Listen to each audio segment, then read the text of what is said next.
Good morning, everyone. I would like to welcome you to today's podcast show with my friend Nikos. And I forgot the last name again. You kill me. Tell it again.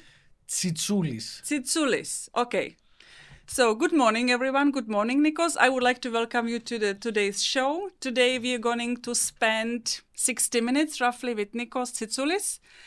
You are the hotel owner. You are co-owning the revenue management system. We know each other for years, I would say. So thank you very much for taking the time and being in Prague for me, hopefully. Thank you, Radka. Always a pleasure to see you. Thank you very much. I'm happy to be here. Thank you. Well, welcome to Prague for you, for me as well, because you are here as a guest in Prague. I'm a guest as well in Prague because I do not live in Prague for more than 12 years. And you are coming, I would say... Quite often. I would say more to Prague than I'm coming to Prague, right? It's my favorite city. The best one. Nikos, actually tell us something about you, about where we have met. Can you just recall something? Like what was the first time when we have met? Because you have been working for a technology industry, industry. Now you are becoming a hotelier as well. So how was our first meeting? I cannot really recall it. So I was working for one global technology leader in the hospitality, which has also a good presence in Eastern Europe, including Czech Republic.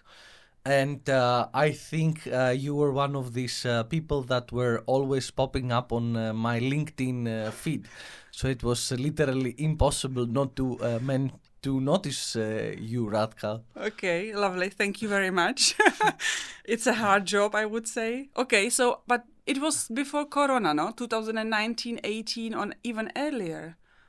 Or definitely 2019, possibly earlier, yes. Yes. Okay. Lovely. Okay. So you've been longer in revenue management since me, so possibly when I was starting my career in revenue management in late 2014, after finishing a master degree in Switzerland, I packed my things and I decided to go to Emirates, to United Arab Emirates. I could possibly see you even earlier on LinkedIn because I was a self-learner and back then you didn't have that much information or courses available in regards to revenue management. There were lots of hard copy books you could order on Amazon with lots of formulas, and it really felt sometimes that it's more about mathematics and statistics. And I said, is it really what revenue management should actually do?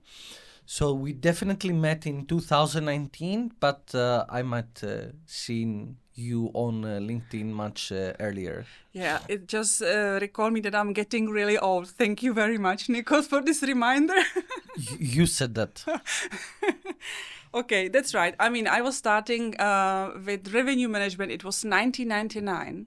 And actually, I never knew I'm doing a revenue management because I was 19 years old. Now it's public. I was 19 years old and I was working in an Intercontinental Hotels group. And before that, we have been starting to doing a little bit of the dynamic pricing. But I never understood why we are actually doing this. I was getting, the rates from revenue management system, maybe a little bit later, 2002, maybe 2003. From the revenue management system, getting my hurdle rates. I need to decide what kind of rates I will be selling. And this was I was actually inputting into the central reservation system. But actually... So you were the rate inputter, or how would you call it? I was at the time working in a reservation department. So I was actually only executing what I was given from the sales and revenue department. So this was my actually early years of revenue management. And since that, actually, it just evolved. For me, revenue management is a commercial management rather than, the mathematics and all these kind of things. Of course, you need it because the technology behind it is based on the mathematics. But tell us, everyone, where are you coming from originally? Because I'm the Czech girl, you are the Greek guy. Yeah. So I originally come from Thessaloniki, Greece. But I've been living abroad since 2009. I left to study abroad, both for my bachelor's and master's. and then I've done an international career in hospitality. In 2019, I decided to rebrand myself and go into the technology, and that's why I joined a global hospitality technology firm. And then, 2020, COVID came, and everyone could work remotely. And then basically I said it's a good opportunity to return back home and continue working from home. I think if COVID would have never happened, I would still be changing countries every 2, 3, or maximum 4 years. But you have a family actually as well at this moment, right? Yes. It's amazing. I mean, if you have this opportunity as a hoteliers or the tech hotel experts, then it's great to work from home. I mean, you anyway visit the clients on spot, which is usually how we are actually doing the business, or the best business we can do is always, meeting the hoteliers, isn't it? Correct, yes. And this is why you have came to Prague. Yes. To meet the hoteliers. There was actually an event from one of our partners yesterday, their annual event, and I was a speaker, but it was an absolutely great opportunity to meet friends, partners, some clients, and also new hoteliers as well. Okay, lovely. So before we will come to what you are actually doing right now and what is your new life in the hospitality industry, tell us, how do you see the hospitality in Czech Republic or maybe in the Europe in terms of price management and revenue management, because you are experienced, let's say, revenue manager, you are owning or co-owning revenue management system HotelLab. So tell me what is the situation right now on the market, because you can oversee it based on a different country. So how do you see it right now? So I can't say in detail for every single country because I haven't been working with all of them, at least yet. Of course, there is a very big gap in adoption of technology between Northern and Western Europe and Southern Eastern. This is very clear. Even in countries like Czech, there is a huge gap between Prague and hotels outside of Prague. So it's basically Prague and the rest. This is how I would call it. Okay. And sorry if it sounds somehow, but that's really reality. So in particular, in regards to revenue management adoption, I think that UK seems to be the leaders here.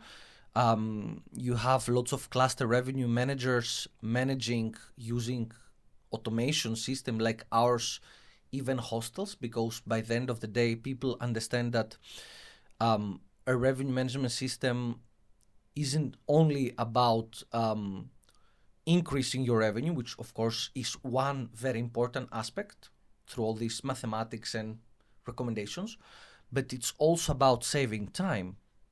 Mm-hmm. And I think that it's so much easier to justify as a return on investment how much time this can save you rather than how much it would help you to increase your revenue or RevPAR. And especially considering the fact that post-COVID, the most difficult part in our industry is actually staff. There is a huge lack of staff in hospitality in most European countries, including Greece. I think that there is a certain segment of hotels that we see, which is basically is getting more interested into the technology adoption because, they understand that they can do their job faster and easier. Okay. It just, this is one thing what my clients, because I usually have small and middle-sized hotel independent properties. If I'm not talking about, for example, my biggest Greek client with 3 hotels, 680 rooms, but the smaller and like middle-sized hotels, they have a problem with the staffing, not only because of staffing, like lack of the people like joining the industry, but because it's like all in one. You are one person, but you are sitting on 5, 6 chairs and you have to manage everything. So every technology should be very quick and very easy to adopt for the hotel. And I remember when we have been discussing now with one client, like why we would actually change the channel manager. Okay, and then there was a discussion like what this should bring me, how it should be connected with the pricing, and the flexibility of connecting the pricing, the self-mapping and stuff like that. And I said, like, if you don't have a two-way interface, you need to be able to do the prices so easily and not to open every single field and type the number. So actually there is one channel manager where you can from your demand calendar, you copy your prices and you paste them into a channel manager and you are done like in second. Mm-hmm. And I said, like, this is exactly what we need. We need, of course, all these kind of little small tricks around, but we definitely need to save the time because there are another chairs waiting for the job to be done and you are the only one. Yeah. So I think the revenue management system is also not because of the pricing very useful. It's also because of the staffing. So, I mean, how would you say saving a time is like 30%, 40%? What is your experience? Oh, no. In regards to revenue management, is significantly more. Oh, lovely. Actually, yesterday I was presenting some very recent statistics, and in luxury global chains, about 40 to 45% of revenue management staff is spent on routine administrative tasks, which could be all basically categorized as non-revenue generating activities. Mm-hmm. But the interesting thing that for independent properties, this would reach up to 66%. Oh, it's lovely. I love it. Okay. So lots of time being spent for nonsense, trying to export Excels from legacy server-based PMS, then trying to become a master guru in managing Excels and Power BI. And then we're, by the way, in budgeting season for some. Some global chains, of course, have finished, some not. And then it's about doing 10 or 20 or 30 versions of the budget just to please all everyone, political stakeholders. So by the end of the day, when is there really time to do strategy? Mm. Now, you're an expert in strategy, and the very funny thing about revenue management is the whole perception of revenue management. Okay. So tell me about this. You'll go and ask someone like, what's the definition of revenue management? And I've been also, as a hobby, doing some guest lecturing and supervising students in Switzerland, Austria, and also in Azerbaijan. And I really like the definition of, revenue management is about selling the right room to the right customer at the right time through the right distribution channel and with commission effectiveness. So this all leads us to the fact that I'm coming to the office, I need to run a pickup report, I need to see where it's picking up, where it's not picking up. I need to identify the trends. Then I need to go and check my competitor rates, what's happening in the market. And checking competitor rate doesn't mean that I want to copy-paste what my competitors do, but I just overall want to understand where this is going. Then I can go and check my rate parity to see if someone is undercutting me, because that could be obviously affecting my direct bookings. And then I need to run some other weekly reports on the length of stay or company production, etc., etc. But by the end of the day, all these definition and all these activities, they're related to tactical day-to-day revenue management. Yes. And the really funny thing that I start to understand not that long ago, it's been almost 10 years since I started my journey in revenue management, is that you need to stop and make one step back and say, what should be the strategy? What is the goal? Who are the responsible parties to implement these goals? When will I measure this goal? How will I measure this goal? And when I measure this goal, how I can refine that and make even better results next year. You are talking like me, because I have there are hoteliers always coming to you and they say, okay, we have a low season problems, how to optimize everything and all these kind of things. And I said, like, you tell me what you would like to achieve. Why you are doing the things like you are doing them? And in many cases, there is no answer. There is only answer. Tell me what kind of rate I should open. What should be the price up and down? Correct, because it's a reactive mode. Okay, so it's a reactive mode. This happened, I need to do this. That happened, I need to do that. But it's not a proactive strategical approach. And this is why I say the revenue management should be now transformed to the commercial management. So because my definition of my, let's say, how I actually evolve for myself, the revenue management is that it's kind of consisting of three parts. One is the demand generation, which is you and marketing team to work together so that we both know what to do. They produce the creatives and all these kind of things. They can do the automation. But I am going to say what we are going to do in order to achieve the goal. So it's like the commercial part, demand generation.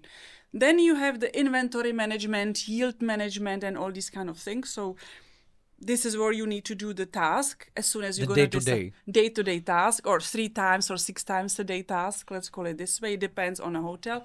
And then you have a data-based revenue management. So you need to have a data analyst. You don't really need to have anyone who knows how to do the commercial part or how to do the yielding part, because you need someone who understands, like, okay, there is my opportunity. This is what I do. This is where we need to really improve. And then those 3, let's say, levels, they need to coordinate between each other. But with a small hotel, you have to be all. With the bigger one, if you have a hotel chain, then it's clear, right? There are the people specializing in this. But in a small hotel, small boutique or middle size, and even the bigger, but the countryside hotel, I mean, who has this knowledge? I mean, imagine that. Like how many years you would need to do, to go through this. So I always say to my clients, don't worry about what's happening with your data. Make sure that you understand your core business, who you would like to be served, who is your niche or super niche client. Do everything for them, and then you will see how the things are going to work, and they're going to end up exactly as you want to be ending up in your reports, because you are doing the actions in that first level. So this is my definition, and this is my, let's say, calm down procedure when the clients are coming totally overwhelmed, like I'm not able to find a revenue manager, or I would like to have my general manager to have experience in revenue management. There are no people. And I said, like, okay, let's take it from the first commercial part, because there is nothing to analyze if you don't have a guest, right? So, I mean, it's very simple. So it was 2016. I was back then working in Baku, Azerbaijan, for one of the luxury properties, part of a global chain. And basically I had already X years of experience in revenue management, leading a team, a reservations team. Also had a revenue analyst, and I was just basically trying to improve my day-to-day routine and trying to automate everything I could based on the tools that I had, right? Digital transformation is another big topic we can touch on later, but as a director of revenue, I was only related with my own part and not with the whole property. So we're using back then a revenue management system, and this revenue management system wouldn't have an integrated BI and analytics.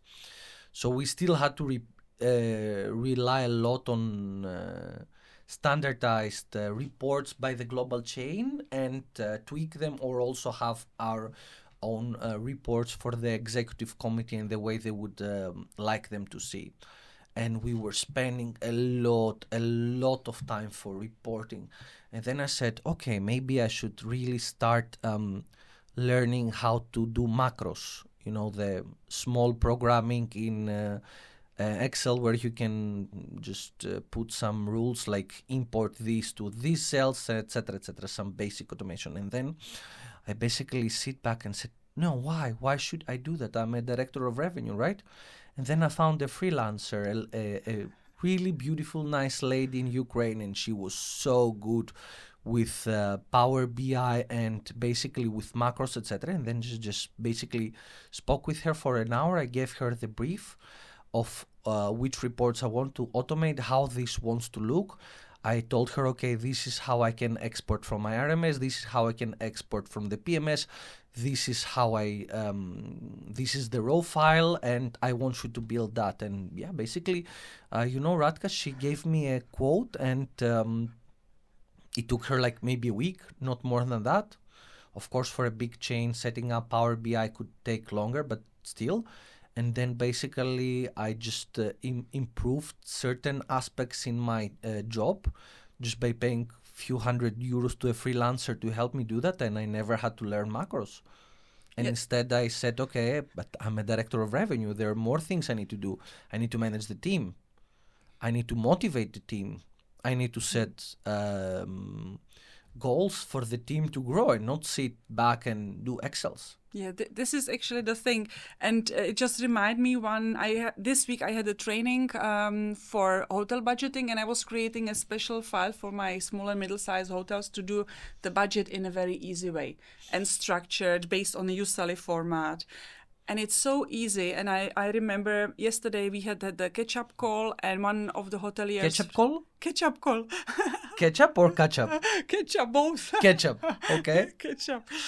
And then he just told me, look, I'm using my BI. This is the technology I'm using. But looking at your file, it's so easy and so structured that every single hotelier, even you have never done any budget, you can simply create your budget because it has such a lovely structure, and it's also, transformed to the USALI format. So you actually can see immediately the impact of certain costs and revenue on your bottom line. So it was nice to get also like the confirmation of other hoteliers which are using technologies, and they are paying tons of money for that they can start, even though to have internal file, like my Excel file, to work with this. I mean, it's not Excel, it's Google Sheet. So it's even better because then you can share it with the team and not worrying about who has been changing what solution or which version of the file is the latest one. But okay, I like it very much, our interview. But let's move to your life from being employed to co-own your own company, and then to go to the hotel, because you have bought 1 year ago a hotel. So how it actually involved for you coming from technology industry to go for a hotel? Like, what's going on? So, again, I will take you a few years back. So, I actually started from operations, which was definitely not something I liked. I thought that, one day I might kill some guest and they will put me in jail. So I said I need to go to back office. And then I went to digital marketing and e-commerce. But this was quite technical with all the search engine optimization and Google advertisement. And look, I like, to a certain degree, the technical part, but it felt that, the revenue management is more strategic.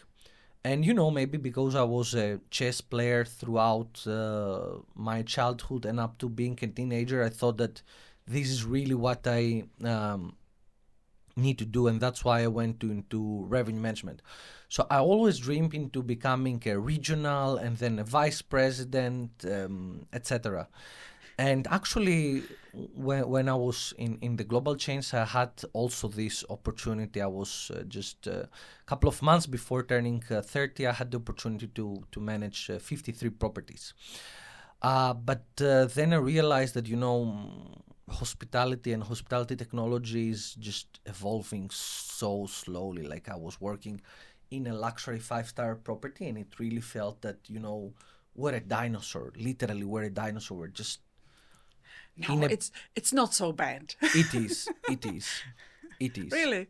I basically had to employ a revenue analyst in a B market with an annual occupancy of 60%, where typically one revenue manager is enough, just to be able to help me with all the technical stuff, like, did this channel open, it didn't open, is this rate code pushing properly? We had so many technical problems and so many Excels.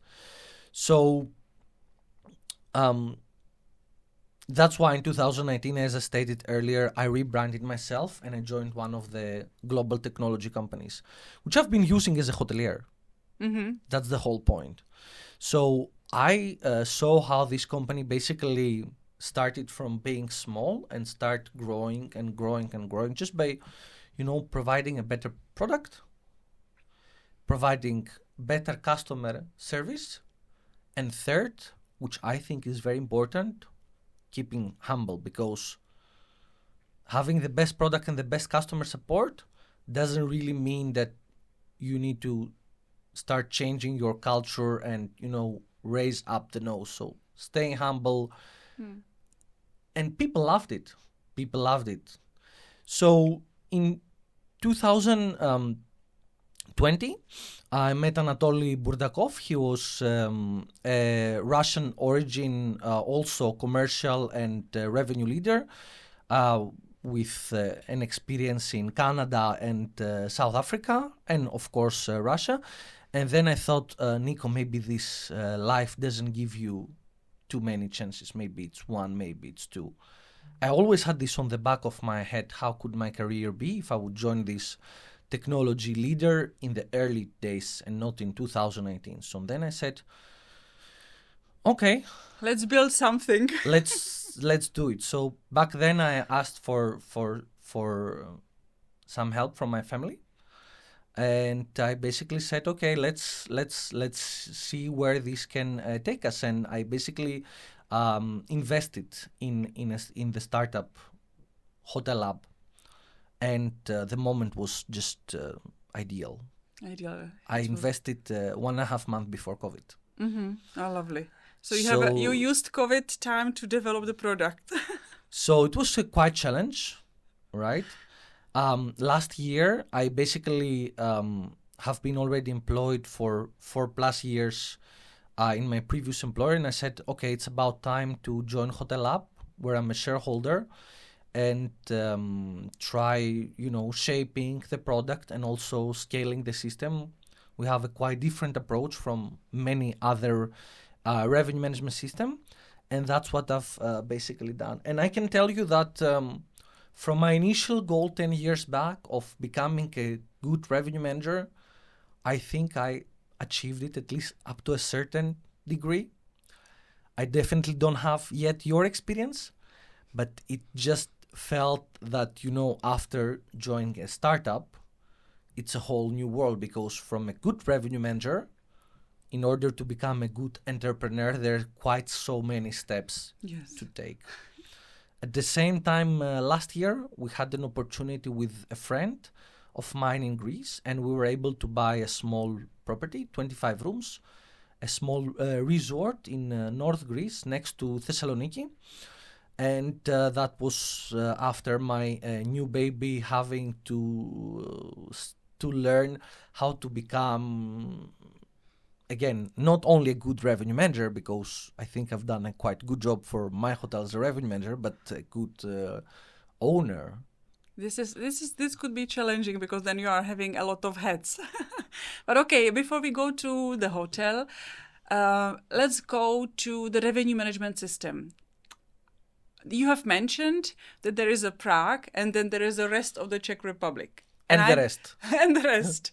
And the thing is, I believe this is the same for every single country. You have a Paris, and then there is the rest of the France. You have a UK, you have a London, and then there is the most likely rest of the country in terms of using the technology and doing the business in a completely different way.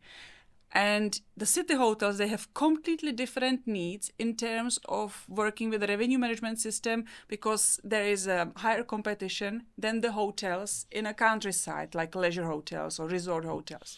Because in many cases, the hotels in a city, they are not being seen as a destination, because they are in the destination.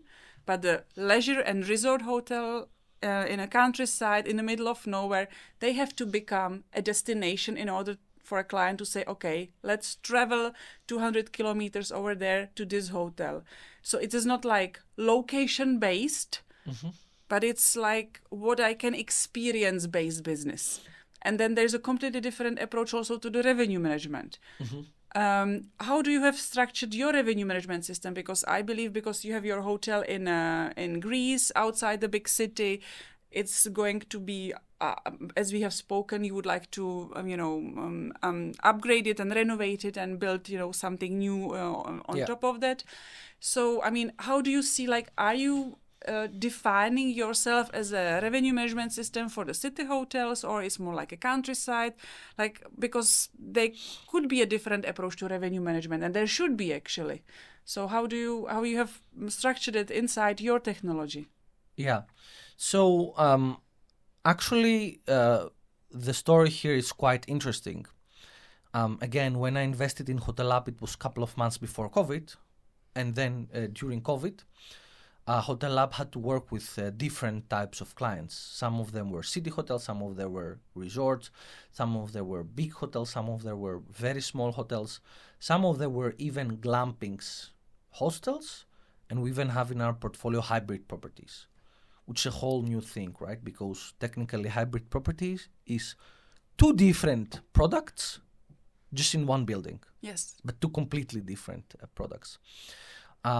So I'm pretty much sure you understand that during COVID, a startup can't say no to potential business, right? You take simply everything.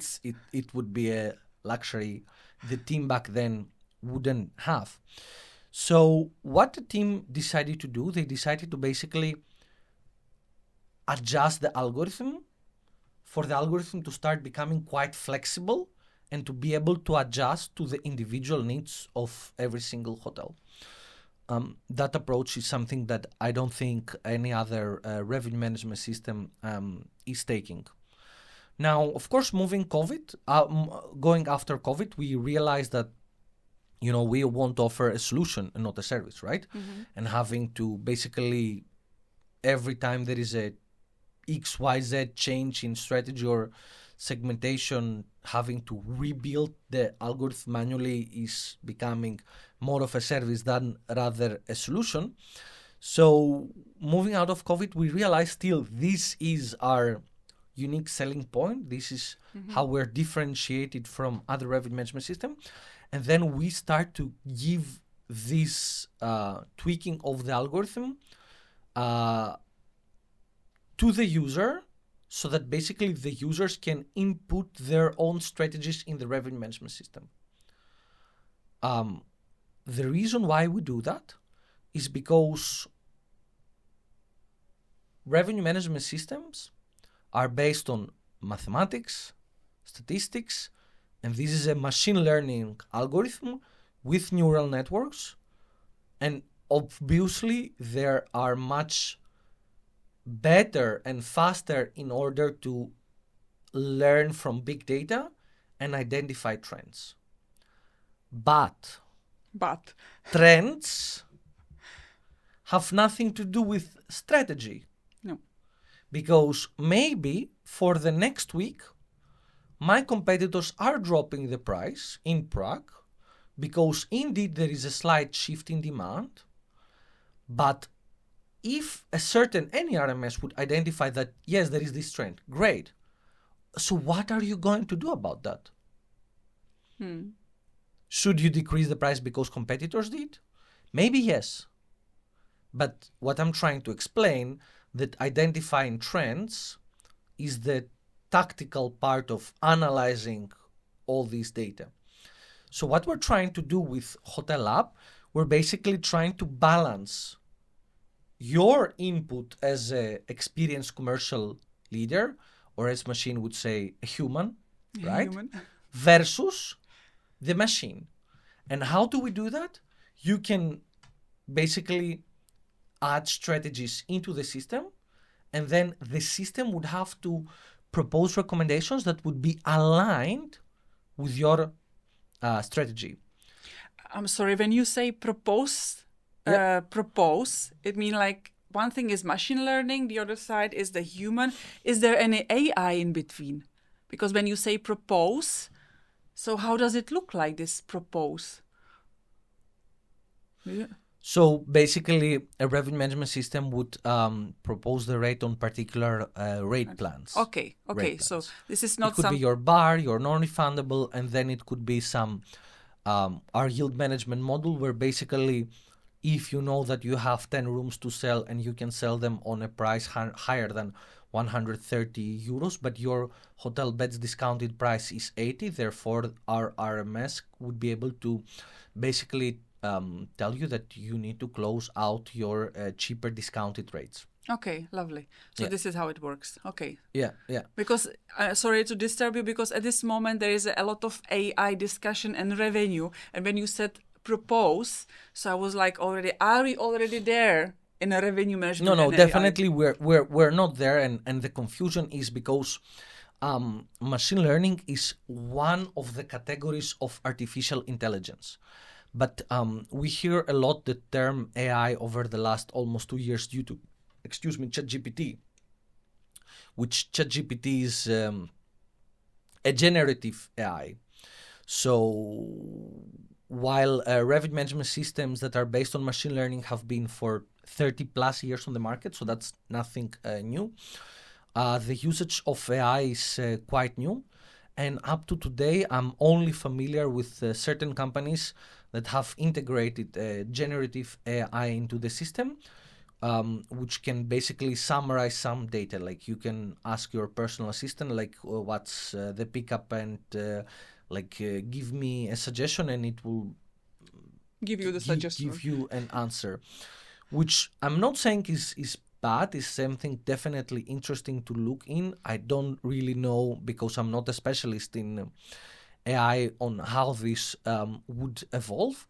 But the particular part of just giving a summary is definitely more of a very early implementation of AI, because look, for an experienced commercial person, he knows exactly what he needs to check and when he needs to check it. And I'm very skeptical on whether you or someone else would really need this type of an experience with the revenue management system. But then again, I think it's quite early. I think that it is much clearer how AI can be used in potentially other technologies within hospitality, like chatbots or phone centers, or at least that's how I feel. Now, as a hotel owner, I try to become a generalist. So from a good revenue manager, I also need to set up all the technological infrastructure at my own hotel, which obviously I want this at certain point to include call centers, etc. So I'm having a look also as a hotelier to what technology exists right now. But again, I think that today the first product categories to implement AI would be related with chatbot and communication with clients, guests, like a customer experience, before maybe you arrive also to the hotel, because like helping you also to choose the room or find the room or answer to the question you have. So you don't need to search that much. Especially and when I say AI in this case, I need to specify we mean generative AI based on the application that ChatGPT or Microsoft Copilot can have. Okay, I mean, I don't want to jump too much into the AI, but we have just a little bit touched it. There is a technology which is actually taking the knowledge about your hotel, and it's actually giving out the answers based on, let's say, maybe the industry knowledge, but also based on the information which who you are about your data and stuff like that. So there is already, a good, let's say, case study. Correct. So let's see how the things are going to evolve. But don't talk about AI because we've never finished. And coming to the question, if our revenue management system is better for city hotels or resorts or remote hotels, I think that we are offering a quite universal product because exactly of this customization of the algorithm, and also the fact that you can input strategies. And while most of our hotels would be city hotels, however, myself being Greek, we did start specializing last year up to a certain extent for the resort segment. And very, very fast we were able to become, I think, Greece's most adopted RMS. Mm-hmm. and obviously it feels this is only the start. And the reason for that is very simple, Radka. Everyone needs to have their segment and niche, and it feels like really the global companies, they basically want to offer a product for their core markets, and their core markets would always be North America and North Europe, and there are no resorts there, or at least not that many. No, that's right. And we start realizing that revenue management for resorts is quite more complicated technically. They're more complicated things. And trust me, I also realized that as a hotel owner as well, that it's very different from city hotels with an average length of stay of 1.5 or 1.8. Coming to 7, right? How the business can be definitely changed. I mean, I am working with independent hotels, like indie hotels, for last 15 years, I would say. So I see completely different approach what's happening in a city and what's happening in a countryside and resort hotels. And I feel like this is where we need the most of the, let's say, support and technology transformation, and because there is a more need, because there is everything already ready, prepared for the city hotels, because all chain hotels, they have their own technology. It is kind of being used by those city hotels, but the countryside, because of that completely different approach to the business. You have more segments. You are having groups. You are having weddings. You are having 7 nights, the mice, and like everything. So there is a quite difficult to do. Also find a strategy, because you say, okay, during the weekdays we have this, and during the weekend we have that. So, okay. And you touched also a very important part, which is the competitors. Earlier, you said that the relevance of competitors for certain rural hotels could be different, or competitors could be in other locations. And that's also something that we experience as HotelLab in Greece and in other resorts destinations where we're present. That would include, by the way, Egypt and Bulgaria, with some hotels that are basically every year decreasing their guaranteed allotment and started to work more and more with individuals and increasing this share.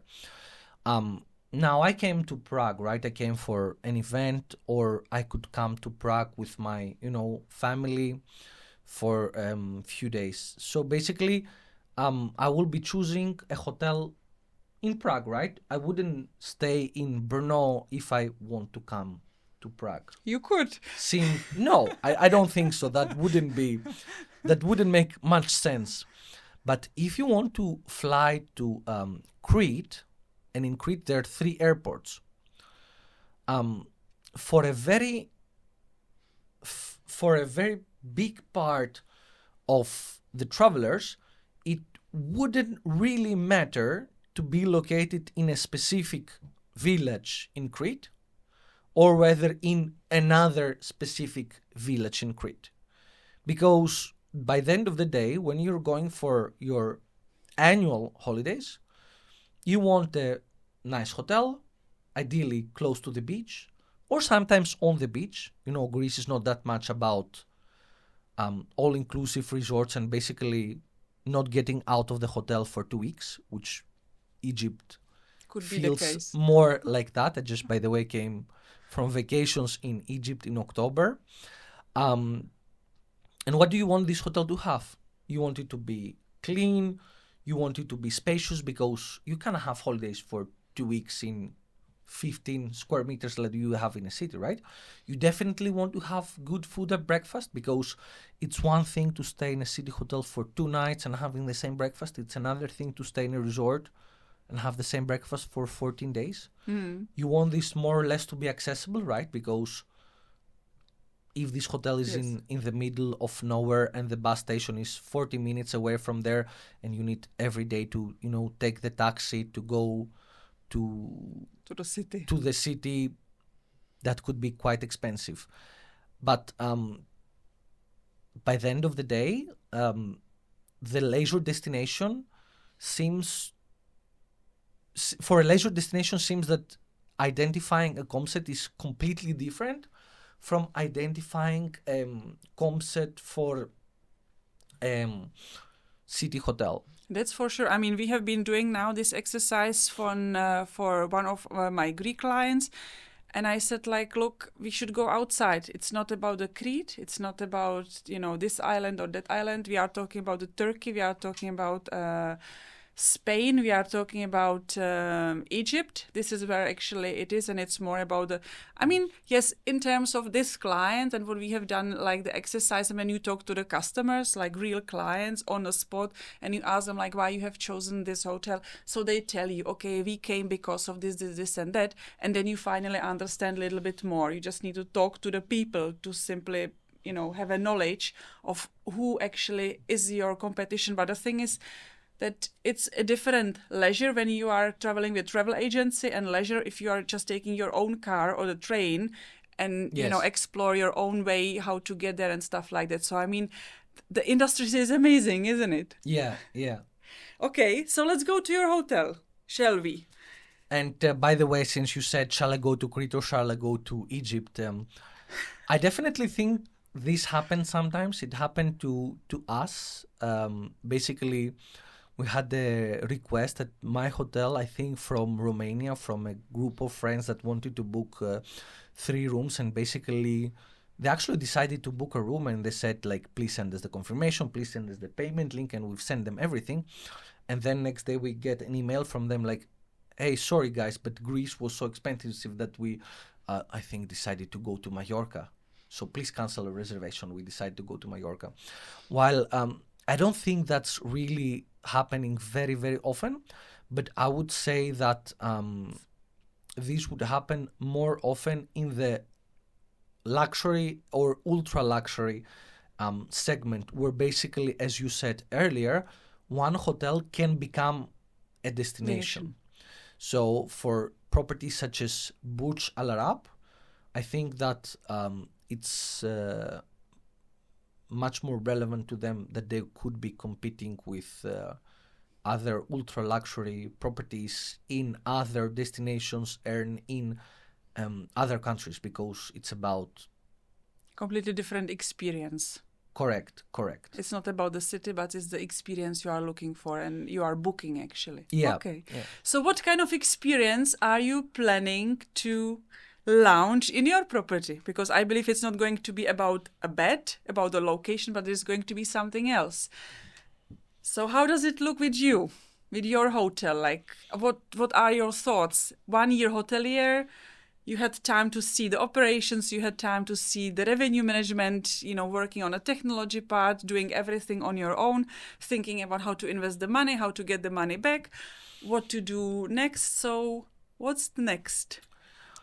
I don't want to disappoint you, but from our first year experience of running this hotel, it really feels that Greece is all about having your annual holidays. So you want to come, you want to have a nice bed, you want it to be clean, you want personal attention, which is very important in the small to medium-sized hotels. We had lots of customers that could stay in bigger and more expensive 4 and 5 stars, but they didn't stay because they said they like the personal service of having, the owner at the hotel and just chit-chatting.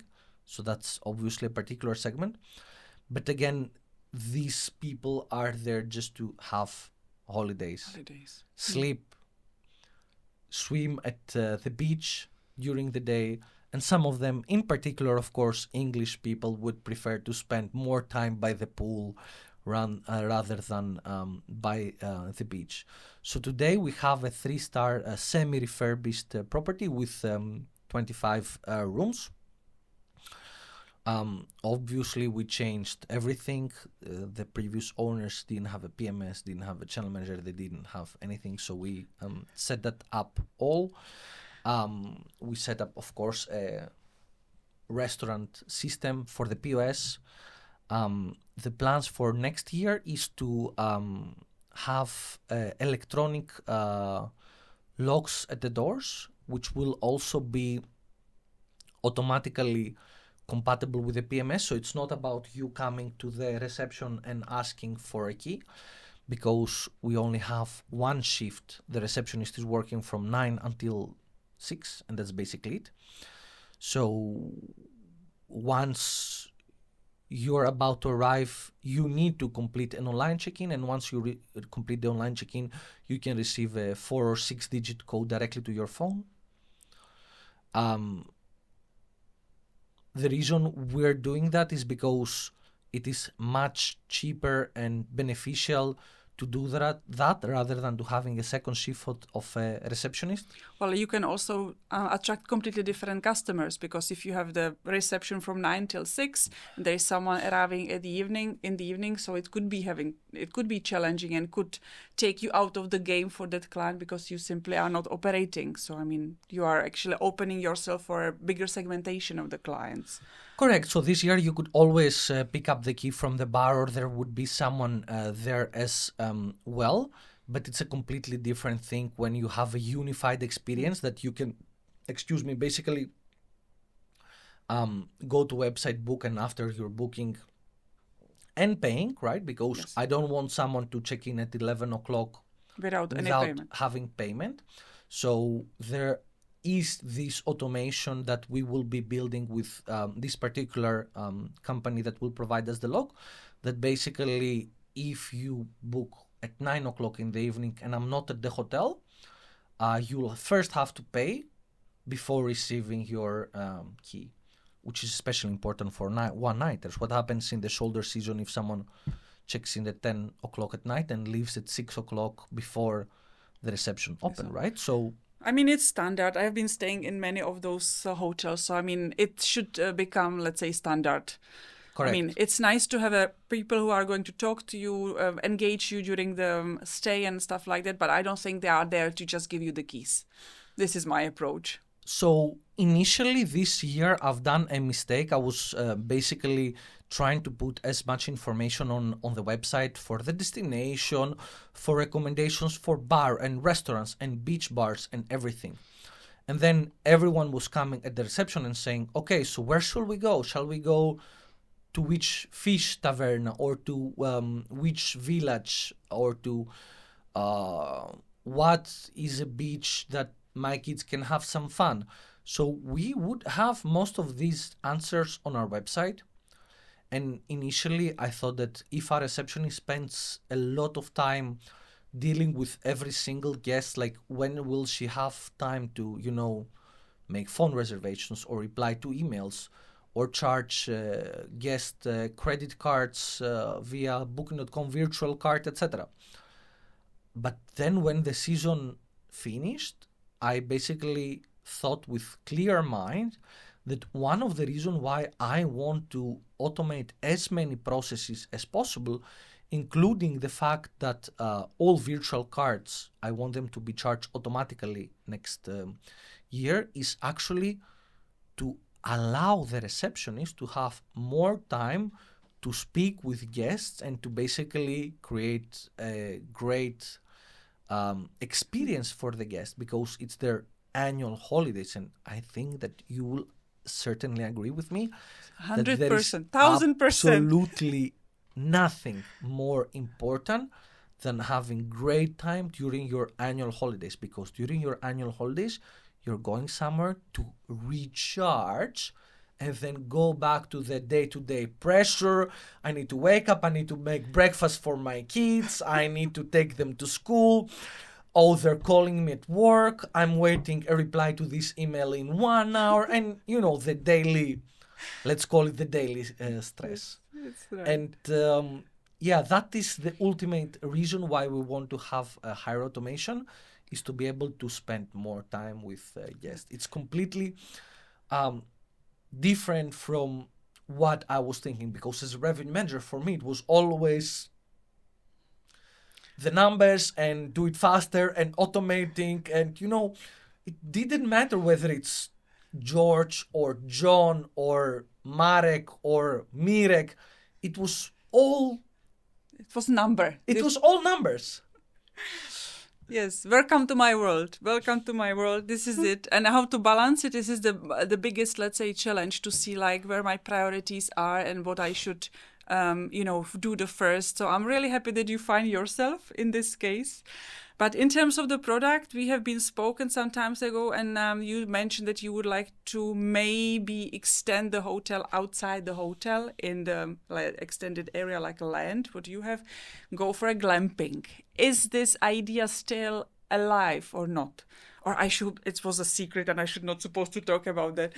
So that's something we're evaluating, but we just need more time on that. Okay. Yeah, considering the fact that we can't add any more inventory, this could be potentially the only possibility we actually have.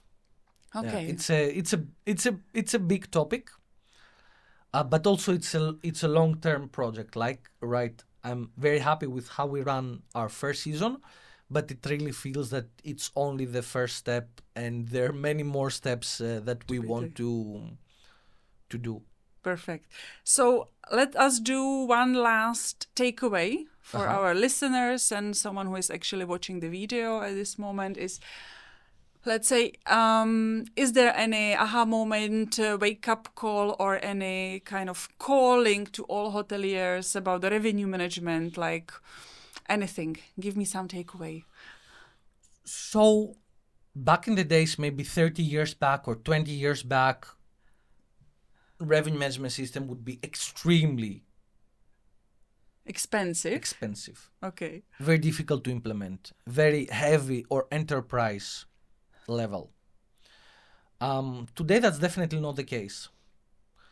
And considering the fact that there is nothing more important than human capital, whether you're a business owner or whether as a business owner you value your own staff's time, I think it's becoming very relevant in order to start cutting all this routine work. I said earlier, 66% of the time in independence, you call them indie hotels, is spent for non-revenue generating tasks.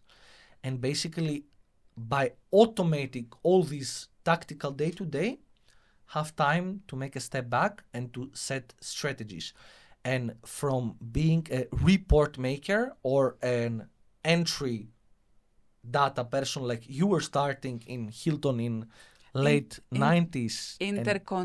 Intercontinental or in early 2000 to basically become a commercial leader, have strategies, set strategies, measure them, and just spend the time on things that will have a much bigger impact on the business. Because creating more and more Excel reports, what is actually the real impact of the business?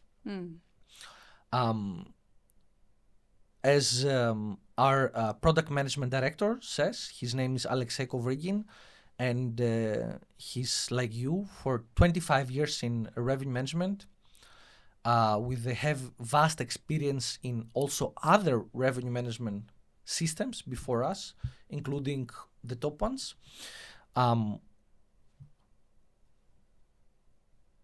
At least for the coming 5 years, and I don't really have a visibility with all this AI, how it will be further.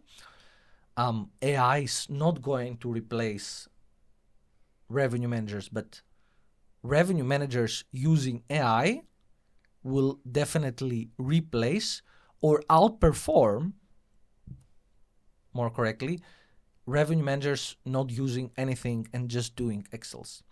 I think it goes under this direction. I wish for this, actually, because I believe the revenue manager is really that beginning. This is that demand generation and, setting up the strategies, and we just need to have someone to tell us. You are right. You're right. Even today, in certain chains, there is a director of sales and marketing, and the revenue manager would basically be liable or report to the director of sales and marketing. But we see more and more chains, small chains, bigger chains, having the title of Chief Revenue Officer. And you know what? Chief Revenue Officer does also include sales and does also include marketing and does also include revenue management. And this is what we have already in indie hotels for 20 years. Welcome to my world. And that's definitely something I was thinking. There is a very big chance it's going this direction maybe 7-8 years back. But how many revenue managers you think 10 years back or 15 would really think that in the future there will be such a title called Chief Revenue Officer? It's something completely new because, that's right, as you said, revenue managers is not only about this day-to-day, which is perceived about being a lot about this day-to-day, but it's all about the commercial strategy. And closing, last one, I think this is exactly the reason why we see lots of revenue managers becoming commercial managers. I'm not saying that director of sales can't become, but apparently there are more revenue managers evolving to the role of a commercial leader, of a commercial maestro, rather than from other disciplines. So it's about the commercial thinking overall, and not only about how you can use Excel. And I'm not bad in Excel, but there are definitely many more people doing that much better than me. But is this the really crucial skill to take a revenue manager to the next level? I definitely think it's not, especially with all this technology that we're discussing. All this will be automated. Yeah, I hope for this. I hope for this because I want us to be more on that commercial part and finding the niche for our hotel and to really scale the business in our niche. This is actually my hope. Yeah. And we will have, let's say, niche-oriented revenue managers. This is, or commercial managers in this case. Yeah. I would love to talk to you for hours. It will never have an end, but we have to start talking. Okay. Okay, let's do it. Let's do one more thing. Give me the name of your hotel so we can have a look on your website where we would like to, where maybe we can spend the holidays. Ampelia Hotel Cassandra. It's with the Greek accent, now with English accent. Maybe you should try doing that, Radka. My Greek accent is very obvious. Okay. Ampelia Ampelia Hotel